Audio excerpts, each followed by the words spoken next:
It's Friday. Hello and welcome to it. You're watching eNews Direct. I'm Tutuzile Ramela. Here are the stories we're tracking for you this evening.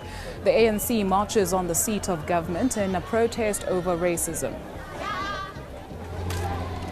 while protests over language policies at the University of Pretoria lead to the arrest of 20 students. To comment on any of our stories, do find us on Twitter and Facebook. That's at eNews Direct. Our hashtags this evening: ANC March and Racism Must Fall. And leading your bulletin tonight, the ANC has taken its anti-racism campaign to the union buildings. Thousands of people took part in the party's march against racism. The demonstration follows renewed allegations of regime change in South Africa. But it appeared to be a show of force by the ANC following similar marches by the DA and EFF. A show of strength by the ANC and a memorandum on unity and non-racialism handed over from one senior party leader to another. Peace-loving South Africans must join hands across our many divides to build a nation united in its diversity.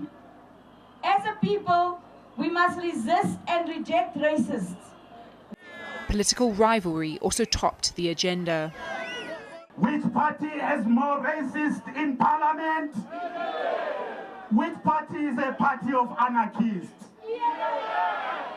ANC leaders also reiterated claims that the US is trying to interfere in local politics. Those meetings in the American embassy are about nothing else other than mobilization for regime change. We are aware of the program that takes young people to the United States, keep them there for 6 weeks, bring them back, plant them everywhere in the campuses. However, the American ambassador says the fellowship initiative for promising young South Africans is no secret, and that Mantashe himself has been invited to suggest names for the program. This was the day for the ANC to show that it still has power on the streets. The leadership say that there were tens of thousands in attendance at the march, and they're chalking up this outing as a success. Teresa Taylor, Pretoria. Higher education matters now, and several University of Pretoria students have been arrested after they clashed with police. The scuffle took place after the institution closed its main campus today. The institution is currently reviewing its language policy. Yesterday, there was a tense standoff between EFF and AfriForum students over Afrikaans as a medium of instruction at the university. It all started when a group of students burned tires at the university gates. Police got involved, firing rubber bullets and stun grenades at the crowd. The students retaliated, hurling rocks and stones at the officers. Students affiliated with EFF and AfriForum Youth are at loggerheads over the university's language policy. The EFF is threatening to make the institution ungovernable. So now we're going to negotiate this thing of language.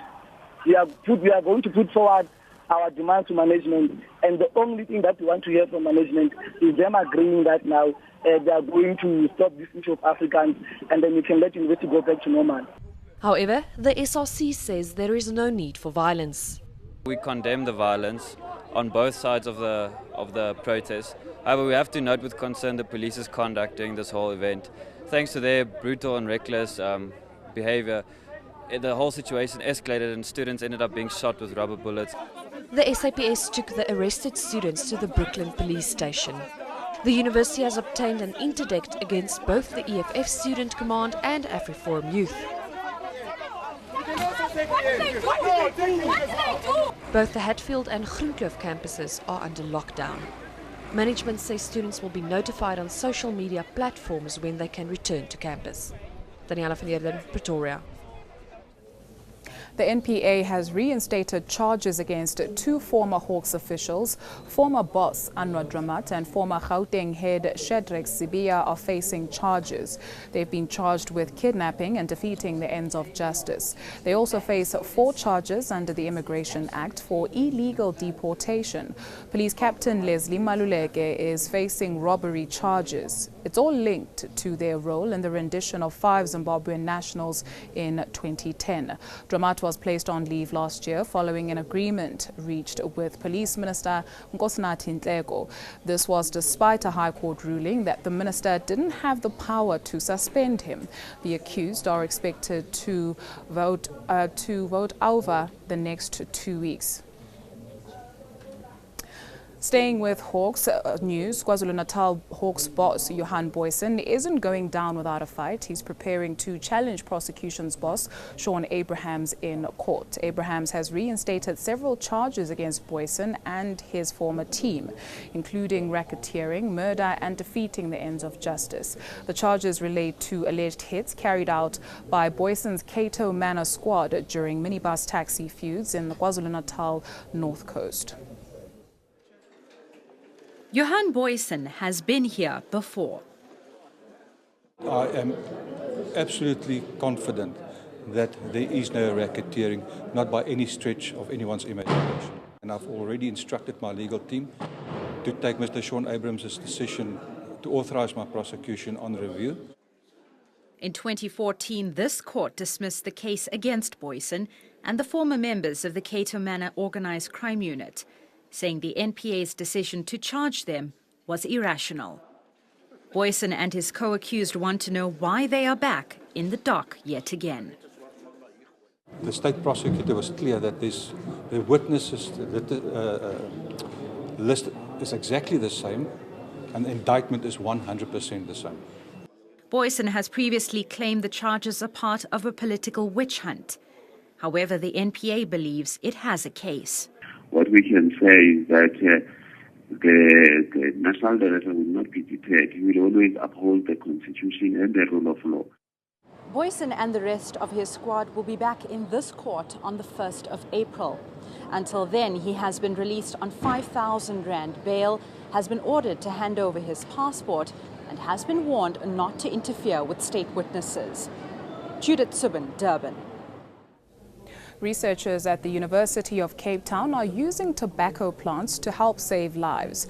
The pioneering work tests vaccines to fight cancer and other viruses. The breakthrough has come after 5 years of experiments. Their mission to produce vaccines against killer viruses. The vaccines are tested with synthetic viruses called pseudovirions. Usually they're made from human and animal cells, but it's expensive and requires a sterile lab with sophisticated equipment. This team has made a world-first breakthrough by creating pseudovirions using tobacco plants. The plants are easy to grow and easy to use. People have made virus-like particles before, but nobody has ever been able to have a virus particle that incorporates a specific DNA made in plants. So that makes it really unique. The team has been focusing its research on vaccines to fight the human papilloma virus, which causes cervical cancer, a major cause of death in Africa. In this case, it's a human papilloma virus vaccine. So if you wanted to look if somebody made antibodies to that, you would use the pseudovirions. So the antibodies bind to the pseudovirions, and thereby you can then check if the vaccinated person has got the antibodies and if they're now protected. Using plants slashes the cost of testing, which could in turn make vaccines cheaper. The team is hoping their product will be available worldwide within a year. Bibiaisha Vidvala, Cape Town. A quick look at world news now. An Ugandan opposition leader, Kizza Besigye, has been arrested for the third time in a week. He was arrested during a raid on his party's headquarters as he was about to hold a media conference today. He'd just been released after his arrest yesterday, the same day the country went to the polls. Police also held him on Wednesday to stop him from campaigning in the capital. With half of the poll results in, President Yoweri Museveni is reported to be leading with 62% of the vote. However, voting continues in places affected by delays. At least 5 people have been killed and more than 30 injured as 2 rival groups clashed in a UN compound for displaced people in South Sudan. UN peacekeepers say the youths attacked each other with small arms, pangas and other weapons. Thousands of people have taken refuge in UN compounds since the country descended into civil war in 2013. And in Cairo, hundreds have protested outside the Security Directorate over a police shooting. Officials say a driver was shot dead during a row with a police officer. The officer had to flee a mob who tried to kill him. Public anger has been growing over alleged police brutality. Right, let's see what's topical on social media now, and it was hashtag ANC March that was the #1 trend for most of today. Thousands of people made their way to the union buildings, marching for unity and non-racialism. That takes us to our Twitter poll. Today, we asked, following various Racism Must Fall marches, including today's, do you think racism is something South Africa will overcome? 26% saying yes, it is possible, while 46% say no, it's too entrenched. 19% saying let's just move on, while 9% says I'm not bothered. And moving on, protests over language policies at Tuks became violent and resulted in several students being arrested. Some students no longer want Afrikaans to be used as a medium of instruction.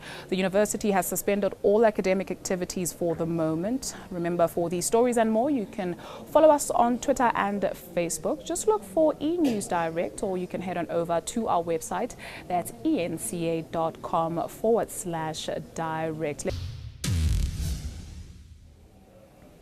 Welcome back. Money matters now, and local manufacturers are looking for new ways to up their game. According to a survey, 70% of the sector has invested in new technology, and that's despite the weak economic environment. Industry research body, the Manufacturing Circle, says most of the survey's respondents have implemented new ways to enhance business.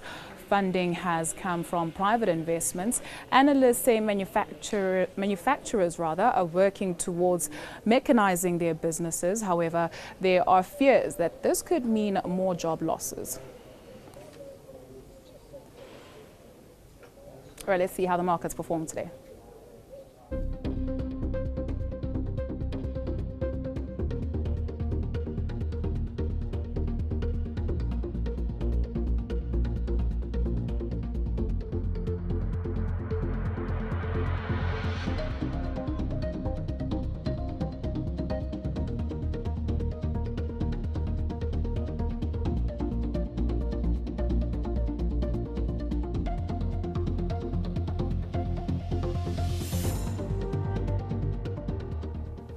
Let's check in with the Weather Center now. Here's Candace.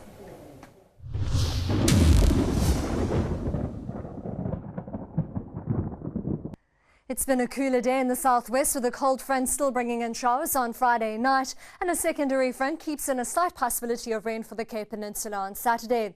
It also spreads cloudy and wet weather over the southern part of South Africa. We're forecasting thundershowers across the country, but particularly over KwaZulu-Natal. It'll be a very hot day over parts of Limpopo, mostly sunny and dry for the Northern Cape, and we're forecasting strong to gale force winds along the Eastern Cape coastline. It'll be a hot and humid day over the northeastern part of KwaZulu-Natal, mostly cloudy with scattered thunderstorms, 31 degrees for Pietermaritzburg and Durban. A cooler day for the Eastern Cape, with the possibility of rain along the coast and the adjacent lying interior. Thundershowers are expected mainly over the eastern part. A mild day is forecast over the southern part of the Western Cape, with the possibility of rainfall. Overcast for George at 22 degrees, with a few drops of rain still in the forecast for Cape Town at 24, but dry as we head towards Langebaan and Vredendal. Around 30 degrees over the northern and eastern part of the Northern Cape, with a dry forecast throughout, with highs in the mid-20s over the western and southern parts. A cooler day for the Free State, with thundershowers mainly over the eastern parts, Bethlehem topping 25 degrees. Very little change in the weather for the northwest at the moment, with highs in the middle and upper 30s and the possibility of thundershowers. Incredibly hot as we head towards Lephalale, Messina and Phalaborwa, with highs 40 degrees and above, just shy of 40, with a partly cloudy and dry day for Zanin. Scorching hot for Skukuza at 46, 41 degrees for Bombela, with isolated thundershowers for much of Mpumalanga, 32 degrees for eMalahleni. We keep in the low 30s as we head towards Gauteng, except in Pretoria, where we can expect a high of 36, with up to a 40% chance of thundershowers and showers in the afternoon and evening. On Sunday, you'll see things drying out in the south, with a warmer day in the west. Thundershowers are still expected in the northeast, with a cooler day, and we're forecasting cooler weather and the possibility of rain along the east coast, with a very similar day across South Africa on Monday. That's all from the Weather Centre for now. Have a great weekend. Thank you, Candice. After the break, we take you on a tour of the design Indaba, where some of the best creative ideas are born.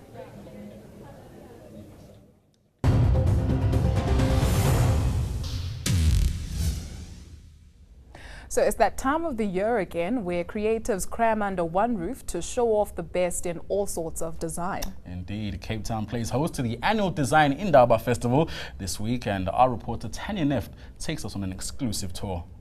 It's deemed one of the largest platforms for creative minds.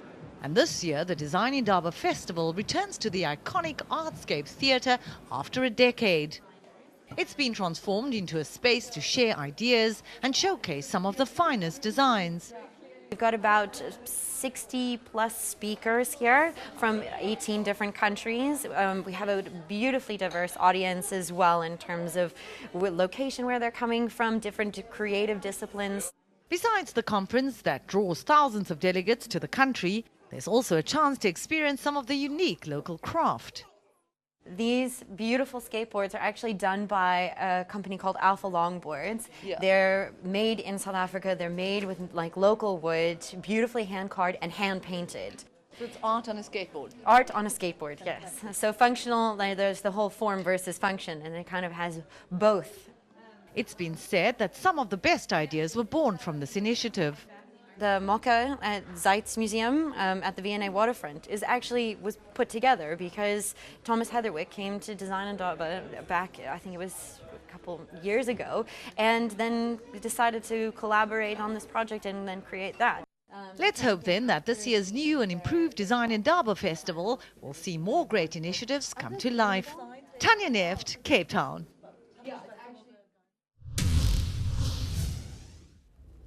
Let's remind you of the day's top stories before we say goodbye. The ANC marches on the seat of government in a protest over racism. Our protests over language policies at the University of Pretoria lead to the arrest of 20 students. And that's a wrap from the eNews Direct team for the week. Yep, we're back on Monday. Up next, Rhythm City. To share your views, you can send us an email to enewsdirect@etv.co.za. You can, of course, just chat to us on Twitter and Facebook, and the handle is @eNewsDirect. Until Monday night, have a fantastic weekend. Bye-bye.